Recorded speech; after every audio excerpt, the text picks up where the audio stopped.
बालों के स्वास्थ्य को बनाए रखने के लिए क्या सही है, जाने हमारे शहर पटना और देश के प्रसिद्ध डर्मेटोलॉजिस्ट डॉक्टर धीरज कुमार से। डॉक्टर साहब, आपका बहुत बहुत स्वागत है। मेरा प्रश्न है कि बालों के झड़ने के सामान्य कारण क्या हैं? बालों का झड़ना दो तरह से होता है, एक है हेयर फॉल, एक है हेयर लॉस। तो पहले इन डिफरेंस को समझना है। हेयर फॉल जो है वो नेचुरली पीरियोडिक होता रहता है हमारे स्कैल्प पे, इसमें बाल कम नहीं होता है क्योंकि रिप्लेस होते रहते हैं। जबकि हेयर लॉस में हमारे बाल झड़ते हैं और वो परमानेंटली जाते रहते हैं। इसके अलावा बहुत सारे और रीजंस हैं, जैसे टीलोजेनिक फ्लोबियम। टीलोजेनिक फ्लोबियम एक्चुअली कोई स्ट्रेस कंडीशन के बाद होता है, चाहे वो सर्जरी हो, चाहे वो फीवर हो, चाहे बहुत लोगों को अभी रिसेंटली आप लोगों ने कोरोना के बाद देखा होगा कि रिकवर करने के बाद बहुत सारे बाल झड़े थे। आजकल के डेली लाइफ में जो स्ट्रेस है उसके कारण बाल हमारे बहुत सेट होते हैं, जो गंजापन का एक मुख्य कारण बन गया। मेरा प्रश्न है कि डॉक्टर, क्या किसी व्यक्ति की जीवन शैली बालों के झड़ने में भूमिका निभा सकती है? जो मोस्ट कॉमन रीजन है वो जेनेटिक है, बट उसको आप लोग रिप्लेस नहीं कर सकते। प्रॉब्लम है हमारा जीवन शैली, इसको हम इम्प्रूव कर सकते हैं। तो जिनकी जीवन शैली बहुत स्ट्रेसफुल है, जिनके ऑफिस में स्ट्रेस का माहौल है, या जो एक्सेसिव जिम करते हैं, एक्सेसिव डाइट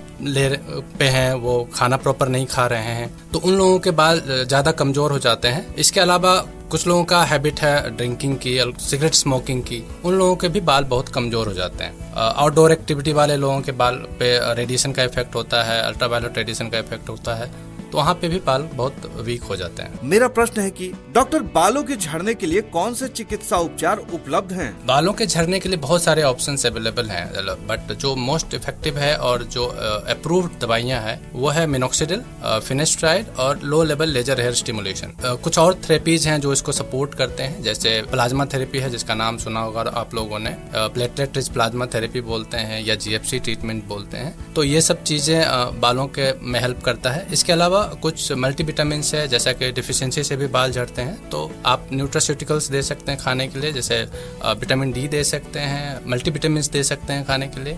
जो प्रॉपर केयर होता है स्कैल्प का वो करना होता है।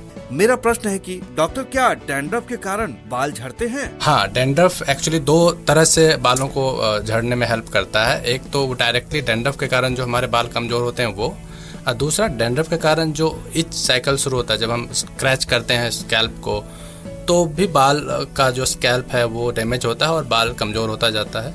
इसके अलावा स्क्रैचिंग के कारण या डैंड्रफ के कारण कुछ और इन्फेक्शन के चांसेस होते हैं जो बालों के जड़ों को कमजोर कर देते हैं। कोई एसोसिएटेड मेडिकल कंडीशंस हैं, लाइक थायराइड है, आपको डायबिटीज है, PCOD है, उसके कारण बाल झड़ते हैं। कुछ डिफिशियंसीज हैं, जैसे आयरन की डिफिशियंसी हो गई, विटामिन B12 हो गया, उसके कारण भी बाल झड़ते हैं। मेरा प्रश्न है कि डॉक्टर, स्वस्थ बालों के लिए कुछ महत्वपूर्ण सुझाव बताएं। सबसे पहली बात तो है कि आप शैम्पू रेगुलर करें। बहुत लोगों को डर रहता है कि शैम्पू ज्यादा करने से बाल ज्यादा झड़ते हैं, तो regular shampoo at least thrice a week. Conditioner का यूज करें। कंडीशनर स्कैल्प पे लगाने की आवश्यकता नहीं है, बालों को कंडीशनिंग चाहिए होती है। आप डाइट, स्ट्रेस, नींद, ये तीनों चीजों को बैलेंस कीजिए।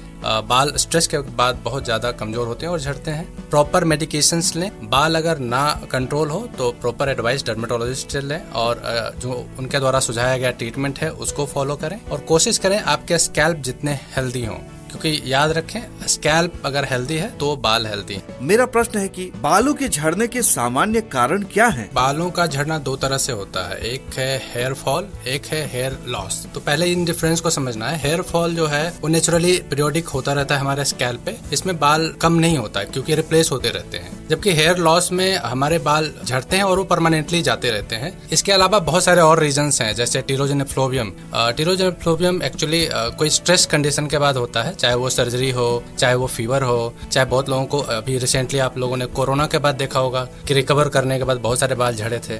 आजकल के डेली लाइफ में जो स्ट्रेस है उसके कारण बाल हमारे बहुत सेट होते हैं, जो गंजापन का एक मुख्य कारण बन गया है। मेरा प्रश्न है कि डॉक्टर, क्या किसी व्यक्ति की जीवन शैली बालों के झड़ने में भूमिका निभा सकती है? जो मोस्ट कॉमन रीजन है वो जेनेटिक है, बट उसको आप लोग रिप्लेस नहीं कर सकते। प्रॉब्लम है हमारा जीवन शैली, इसको हम इम्प्रूव कर सकते हैं। तो जिनकी जीवन शैली बहुत स्ट्रेसफुल है, जिनके ऑफिस में स्ट्रेस का माहौल है, या जो एक्सेसिव जिम करते हैं, एक्सेसिव डाइट पे हैं, वो खाना प्रॉपर नहीं खा रहे हैं, तो उन लोगों के बाल ज्यादा कमजोर हो जाते हैं। इसके अलावा कुछ लोगों का हैबिट है ड्रिंकिंग की, सिगरेट स्मोकिंग की, उन लोगों के भी बाल बहुत कमजोर हो जाते हैं। आउटडोर एक्टिविटी वाले लोगों के बाल पे रेडिएशन का इफेक्ट होता है, अल्ट्रावायलेट रेडिएशन का इफेक्ट होता है, तो वहाँ पे भी बाल बहुत वीक हो जाते हैं। धन्यवाद डॉक्टर धीरज कुमार सर से परामर्श लेने के लिए आप उनके clinic derma wave skin laser and hair transplant, Bailey road, Patna में मिल सकते हैं।